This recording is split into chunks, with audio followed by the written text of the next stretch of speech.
찬송가 350장입니다.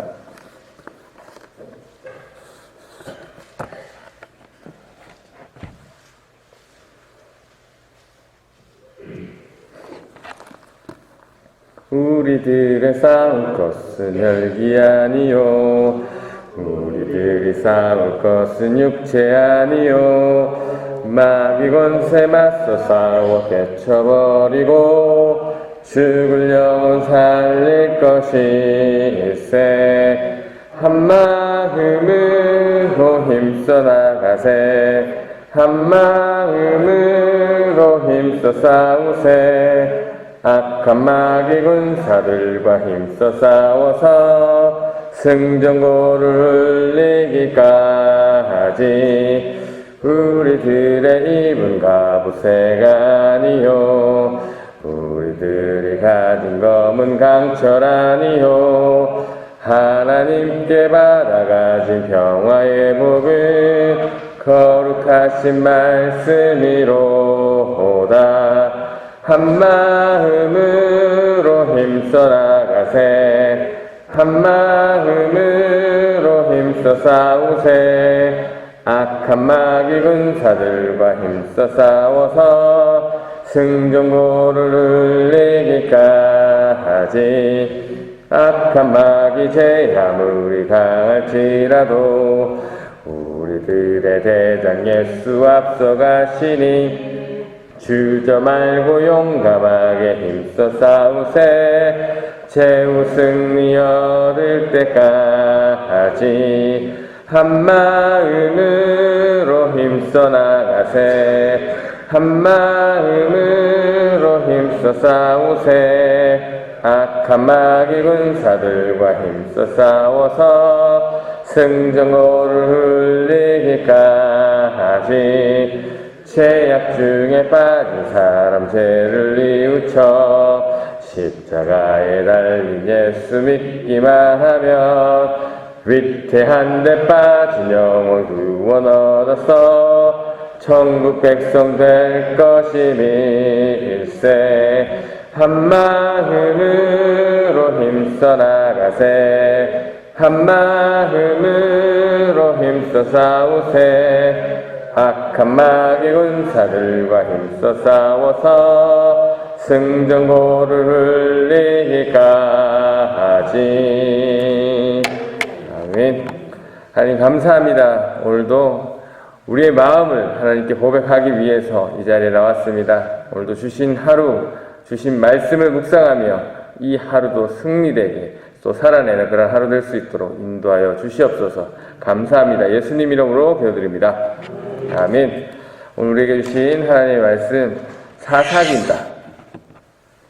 사사기 1장 1절에서부터 10절까지 말씀입니다.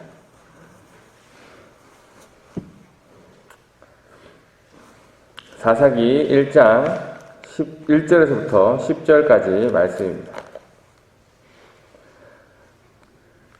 제가 가진 성경 360페이지입니다. 사사기 1장 1절에서부터 10절까지 말씀입니다. 구약 360페이지입니다. 제가 봉독해드립니다. 여호수아가 죽은 후에 이스라엘 자손이 여호와께 여쭈어 이르되 우리 가운데 누가 먼저 올라가서 가나안 족속과 싸우리이까. 여호와께서 이르시되 유다가 올라갈지니라. 보라, 내가 이 땅을 그의 손에 넘겨 주었노라 하시니라.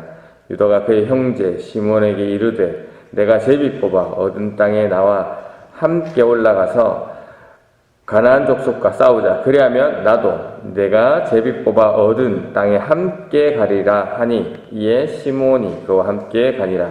유다가 올라가매 여호와께서 가나안 족속과 브리스 족속을 그들의 손에 넘겨주시니 그들이 베색에서 10,000명을 죽이고 또 베색에서 아도니 베색을 만나 그와 싸워서 가나안 족속과 브리스 족속을 죽이니 아도니 베색이 도망하는지라 그를 쫓아가서 잡아 그의 엄지손가락과 엄지발가락을 자르매 아도니 베색이 이르되 옛적에 70명의 왕들이 그들의 엄지손가락과 엄지발가락이 잘리고 내 상 아래에서 먹을 것을 줍더니 하나님이 내가 행한 대로 내게 갚으심이로다 하니라.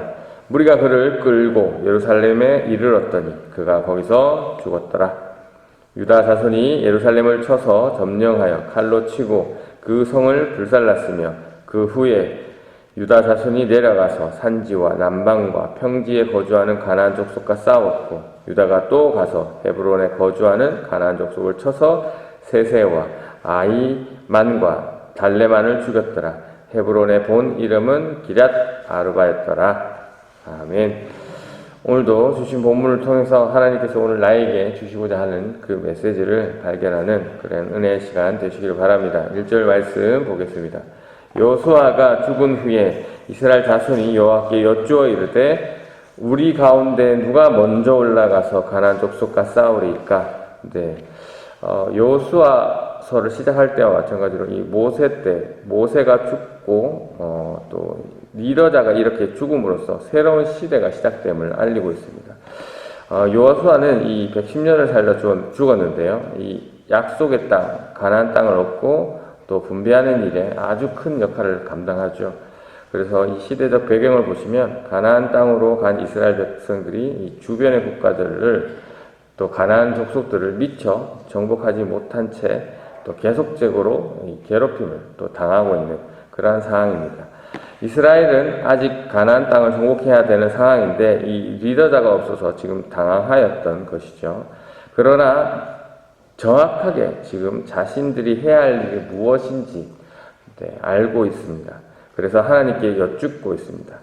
여기서 여쭙는다고 해서 이스라엘 백성들이 직접 하나님께 대면해서 여쭙는 것이 아니라 우리가 출애굽기에서 보셨듯이 대제사장들을 통해서 하나님께 뜻을 물었습니다. 그리고 올라가다라는 표현이 나옵니다. 왜 예루살렘을 공격하는데 올라가야 될까요? 네, 제가 예전에도 말씀드린 적이 있는데 예루살렘의 위치가 평지에 있습니까? 산지에 있습니까?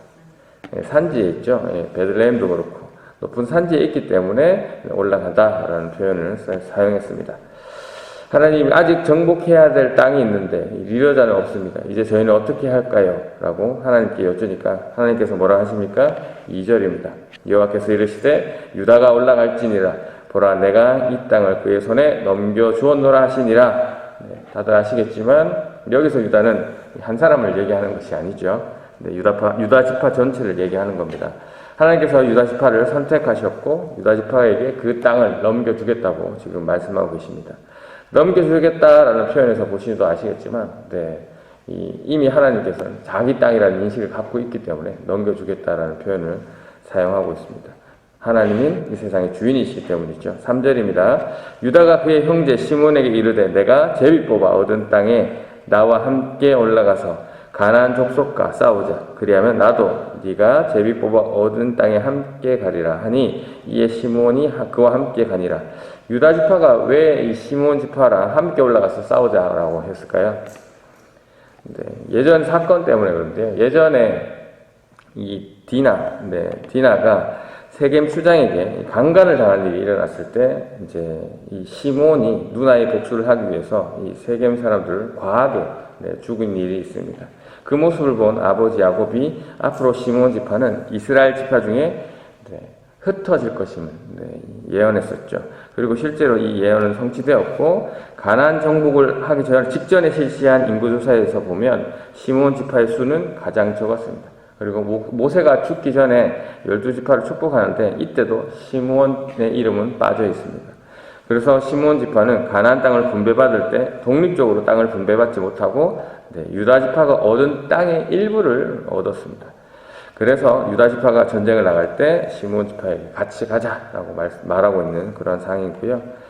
그래서 이 12지파 중에 가장 강한 유다 지파 그리고 세력이 가장 강한 유다 지파가 세력이 가장 약한 시몬 지파를 챙기는 모습을 또 볼 수도 있습니다.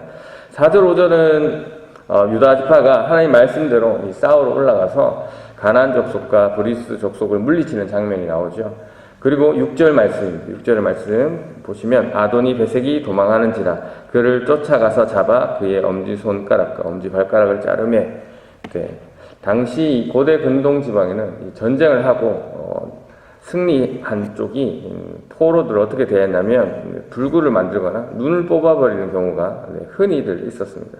이렇게 함으로써 이 상대방에게 수치를 주기도 하였고, 또 엄지손가락을 자르면 무기를 질 수 없기 때문에, 또 엄지발가락을 자르면 빨리 걸을 수 없기 때문에 빨리 뛰지 못하게 하기 위해서 그렇게 했습니다. 그래서 아도니 백색이 유다 지파에게 잡혀서 엄지손가락과 엄지발가락이 잘린 이유 역시 그러한 이유고요. 7절에 보시면 이 아도니 백색이 이르되 옛적에 70명의 왕들이 그들의 엄지손가락과 엄지발가락이 잘리고 내 상 아래서 먹을 것을 줍더니 하나님이 내가 행한 대로 내게 갚으심이라 하니라. 무리가 그를 끌고 예루살렘에 이르렀더니 그가 거기서 죽었더라. 네. 이 아도니 베색이 엄지손가락, 엄지발가락이 잘리고 나서 하는 말이 네, 하나님이 내가 행한 대로 갚으심이로다 라고 말하고 있는데요. 여기서 우리가 보셨듯이 행한 대로 갚음을 당한다. 동해보호법이죠. 우리 출입국기에 잘 나와 있죠. 그러면 이 하나님이란 단어를 언급한 이 아도니 베색이 정말 하나님을 알았을까요? 네, 그것도 아닙니다. 왜냐하면 이 당시 이제 출애굽기에 이제 모세가 얘기한 동일보호법도 있지만 이 함무라비 법전에도 이 동해보호법이 기록되어 있습니다. 그래서 당시 그 문화에서는 이 인과응보, 이 개념이 또 다들 흔히 알고 있었기 때문에 이제 그러한 고백의 차원에서 이렇게 이야기했다라고 이해하시면 되겠습니다. 8절 말씀입니다. 유다 자손이 예루살렘을 쳐서 점령하여 칼로 치고 그 성을 불살랐으며, 앞서 여호수아가 살았을 때 여호수아가 예루살렘을 쳐서 그곳의 왕들을 죽여서 나무에 매달리는 일도 있었습니다. 그런데 오늘 또 이 유다가 예루살렘을 공격하는 것을 보니까 여호수아 때 완전히 점령하지는 못했다라는 것을 알 수가 있죠. 그리고 오늘 이렇게 유다가 공격했다고 해서 또 이 예루살렘을 점령했나? 그것도 아닙니다. 오늘 읽지는 않았지만 21절에 보시면 또 나와 있죠. 여보수 족속이 남아있다라고 나와 있습니다. 그러면 언제 예루살렘을 완전히 정복했느냐? 다윗 시대 때 완전히 정복합니다. 그리고 다윗 때 완전히 정복도 하고 또 이후에 성전이 지어지면서 이 예루살렘을 수도로 정확하게 인식하는 그러한 일이 일어났죠. 그리고 9절입니다. 그 후에 유다 자손이 내려가서 산지와 남방과 평지에 거주하는 가나안 족속과 싸웠고, 예루살렘이 산지에 있는 도시였으니까 올라가서 싸우고 그 후에 다시 이제 내려오면서 아니면 주위의 산지에 남방과 평지에 거주하는 가나안 족속과 싸웠다라는 얘기고요. 10절입니다.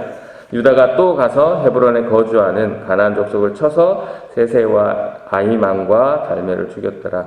헤브론의 본 이름은 기랏 아르바였더라. 여기서 기랏 아르바라는 뜻은 넷으로 된 성읍이라는 뜻입니다. 그러니까 성읍 4개가 모여서 도시를 이뤄서 이런 이름을 가지고 있었고, 이 헤브론이라는 이름이 처음 나온 것은 창세기 23장인데요. 이 아브라함이 그렇게 얘기했습니다. 그래서 헤브론이란 뜻이 연합, 동맹이란 뜻이기 때문에 옛 이름, 넷 성읍이란 뜻과 똑같죠. 그래서 헤브론 역시 여호수아 때 갈렙에 의해서 정복을 한번 했습니다. 했음에도 불구하고 오늘 또 치는 것을 보니까 그때 완전히 정복하지는 못했다라는 것을 알 수가 있죠. 오늘 말씀 정리하면서 묵상하겠습니다. 사사기는 여호수아가 죽은 뒤부터 이 사울이 왕이 되기 전까지 약 350년간, 그러니까 이스라엘 역사를 기록한 왕이 없었던 시대를, 리더자가 없었던 시대를 기록한 성경입니다. 출애굽기 때 이 자신들을 이끄는 모세, 그리고 이어서 여호수아가 죽고 나서 이 리더자가 나오지 않았습니다. 그래서 더 이상 의지할 사람을 잃었던 것 같습니다. 그래서 사사기에 오늘 본문 내용 말고요, 전반적인 내용은 이 똑같이 이러한 내용이 반복됩니다. 하나님 앞에 범죄하고 또 하나님께서 그 범죄한 이스라엘 백성들을 다른 민족을 사용하셔서 혼내시고, 또 이스라엘 백성들은 그 혼냄을 받으면서 하나님께 부르짖고 회개하고, 그리고 하나님께서 또 사사를 통해서 그들을 구해주시고 다시 이스라엘 백성들이 범죄하는 그러한 패턴으로 계속 돌아가는데, 왜 계속 이러한 모습을 보일까요? 이들이 진정한 리더자이신, 자신들의 왕이신 하나님을 정확하게 인지하지 못하고 있기 때문에 이러한 모습들이 반복해서 일어나고 있는 것이죠. 오늘 본문은 이후 사사기에 나오는 이 반복적인 죄들이 일어나기 전 극초반의 일입니다. 그래서 오늘 본문까지만 이스라엘 백성들의 모습이 나쁘지 않았던 것 같습니다. 여호수아가 죽고 나서 하나님께 자신들이 가나안 땅을 정복해야 되는데 어떻게 해야 하는지를 묻고 있는 거죠. 네, 이런 자세 좋은 것 같습니다. 이러한 모습이 하나님의 백성, 아니면 크리스찬으로서 가장 기본적인 자세라고 볼 수 있습니다. 어려움이 왔을 때 하나님께 어떻게 해야 되지 묻는 모습입니다.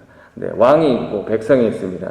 나라가 어려움이 있을 때 백성들이 왕을 찾고 왕에게 어찌할 바를 묻는 것은 당연한 일입니다. 그런데 자기 멋대로 행하려고 한다면 그 나라는 엉망이 되는 것이죠. 마찬가지입니다. 우리는 예수 그리스도를 구주로 주인으로 믿음으로써 하나님의 나라의 백성이 되었습니다. 그렇기 때문에 우리는 더 이상 내 멋대로 살지 않고 왕이신 그 하나님의 뜻이 무엇인지를 묻고 하나님의 말씀대로 살면 됩니다. 네. 그런데 이 기본적이고 이 쉬운 이 모습이 잘 안 되죠. 왜 그렇습니까? 여전히 내 안에 내가 주인 되고 싶어하는 마음이 있기 때문입니다. 여러분의 현재의 모습은 어떻습니까? 하나님의 말씀을 읽으면서 하나님의 뜻을 묻고 하나님의 뜻을 가지고 기도하며 살아가고 있습니까? 아니면 예배 자리에 나와서 내가 하고픈 대로 내가 바라는 것을 하나님께 요구하고 있는 것은 아닌지 살피시기 바랍니다. 오늘 또 본문에 보고 싶은 또 하나 중요한 포인트는 이 영원한 것과 영원하지 않는 것에 대한 그것을 보고 싶습니다. 영원하지 않는 것에 대해서 본다면 여호수아가 죽었다라는 것, 또 분명히 좋은 리더자였지만 하나님이 정하신 연수가 되어서 여호수아는 죽었습니다. 그리고 또 본문에 여러 가나안 족속들이 죽었죠. 그리고 특별히 5절에 언급되는 아도니 베섹도 죽습니다. 아도니 베섹 어떤 사람입니까? 70명의 왕을 죽이면서 어떤 마음이 들었겠습니까? 내가 최고다 라는 생각을 가졌겠죠. 내가 가장 세다라는 생각을 가지지 않았을까요? 자기의 세상인 듯 살지 않았을까요? 그런데 오늘 유다 지파에게 잡혀 죽임을 당합니다. 그렇습니다. 인간의 생명, 인간의 권력, 명예 등은 영원할 것 같지만 그거는 착각이죠. 영원한 것이 아닙니다. 우리는 이러한 것을 속으면 안 되겠죠. 우리는 그리스도인입니다. 그리스도인이라는 것은 이 세상에 끝이 있음을 아는 자들이죠. 그것을 아는 자로서 오늘 나의 모습을 보길 원합니다. 나는 영원한 것에 목적을 두고 살고 있는지, 아니면 영원하지 않을 것에 지금 아등바등하며 살아가고 있는 것은 아닌지 지금 현재 나의 모습을 살피기를 바랍니다. 그렇다면 오늘 영원한 것은 무엇입니까? 하나님이시죠, 하나님. 좋은 리더자. 역시 때가 되면 죽잖아요. 우리는 그런 있다 없어지는 영원하지 않은 것에 대한 것이 아니라 우리는 영원한 분을 붙잡아야 합니다. 영원하게 사라지지 않을 그 하나님의 말씀을 또 붙잡아야 하는 것이죠. 여러분도 그렇게 믿으십니까? 아멘입니다. 그렇습니다. 오늘도 주신 하루, 이 끝이 있음을 아는 자로서 영원히 붙잡아야 하는 것이 무엇인지 아는 사람으로서 이 가정에서 또 가족들을 어떻게 대해야 되는지, 일터에서 또 지금 옆에 앉아있는 이 다른 성도님들을 어떤 말과 어떤 행동으로 대해야 될지 우리가 답을 이미 알고 있지 않을까 생각됩니다. 오늘 본문의 모습처럼 여호수아가 죽고 하나님께 어떻게 할지를 묻는 모습, 그리고 하나님의 말씀에 순종해서 전쟁하는 그 유다의 모습, 그리고 그 순종의 결과로 승리하는 이스라엘 모습을 우리가 본문을 통해서 볼 수 있었습니다. 바라옵기는 이 모습이 저와 여러분의 모습이길 원합니다. 지금 여러분의 삶은 어떻습니까? 하루하루 승리하고 계십니까? 승리하지 못한다면 무엇이 문제입니까? 하나님께 여쭙고 또 하나님의 뜻에, 하나님의 말씀에 순종함이 필요할 것입니다. 그렇다면 우리는 승리할 것입니다. 이 단순하지만 이 중요한 진리, 이 진리가 중요하다는 것을 잊지 마시고 오늘도 주신 하루 또 주어진 자리에서 승리하시는 저와 여러분 되시기를 주님의 이름으로 축원합니다. 이 시간 함께 기도하실 때 말씀에 비춰서 나의 모습을 되돌아보기를 원합니다. 하나님, 지금 나는 영원한 하나님께 목적을 두고 살아가고 있는지, 아니면 영원하지 않는 것에 아둥바둥 살아가고 있는 것은 아닌지 지금 나의 모습을 되돌아봅니다. 나의 주인됨 때문에 하나님의 뜻이 가려지고 있는 것은 아닌지 또 살펴봅니다. 언제나 하나님 앞에 나의 상태를 고백하고 또 하나님의 은혜를 구하며 하나님 말씀에 순종하는 삶을 통해서 오늘도 영장해 주신 이 생명 승리하는 삶을